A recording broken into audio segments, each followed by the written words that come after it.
Hey guys, Donnie RightSide here. Bookmakers review Thursday night primetime NFL football on the West Coast. We got the San Francisco 49ers and the Seattle Seahawks, a titanic battle in the NFC West. But before we get there, guys, make sure you're heading over to Bookmakers Review. Get involved in our $20,000 NFL Pick'em contest. It's season long. It's 18 weeks, 20 grand up for grabs. Don't worry if you haven't gotten in September. There are weekly prizes, 18 of those all the way through January. Make sure you get the details at bookmakersreview.com and make sure you get in this. Don't miss out on any more free money, which we could be looking at on Thursday night between the San Francisco 49ers and the Seattle Seahawks. Starting quarterbacks, Brock Purdy on one side, Geno Smith on the other. Rotation, 105-106. Kickoff, 8:15 Eastern, so it's 5:15 out on the West Coast. Line coming into this game opened up at 3. Most outlets now sitting at -3.5 for the San Francisco 49ers. The total in this game up from 46.5 to 47.5 at most outlets. For me, I do think San Francisco is the better team, but I do have a bias against road teams on Thursday Night Football. The one thing that we didn't like out of either team this week, they lost.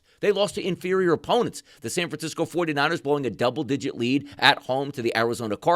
They didn't have a kicker. Things were a mess. Brock Purdy was inefficient in the red zone. Then you take a look at Seattle, who had a 7-0 lead after a defensive touchdown that went 100 yards on a fumble return. They weren't able to win the game. Matter of fact, they got dominated by the New York Giants. Don't give me, it's a field goal at the end of the game. If they made it, they would have tied it. They got beat down. The time of possession, the Giants absolutely owned them without Malik Neighbors and Devin Singletary, their running back. So if I'm looking at angles to play in this one, Deebo Samuel was invisible on Sunday afternoon. That's not going to be the case on Thursday night. They'll make sure they get him the football. I'm going over 55.5 receiving yards for Deebo Samuel. And also, if I'm looking from a Seattle perspective, I do like their offense. I really do. But the simple fact is, it just hasn't looked all that great this season. San Francisco on a short week coming up there. You're already banged up there on your offense from playing the previous week on a Sunday. Now you're trying to turn around and play the San Francisco 49ers. Are going to be hungry not to blow a lead. I'm going to go Seattle Seahawks team total under 22.5. So 2 plays to look at. Over props on Deebo Samuel, 55.5 receiving yards, and then under props here on the Seattle Seahawks team total at 22.5. Let's cash in some tickets. Let's double up on a Thursday night and get involved, baby. Love this. Primetime football. Let's see if we can sweep the board. I'm Donnie RightSide for Bookmakers Review, and as always, good luck on those wagers.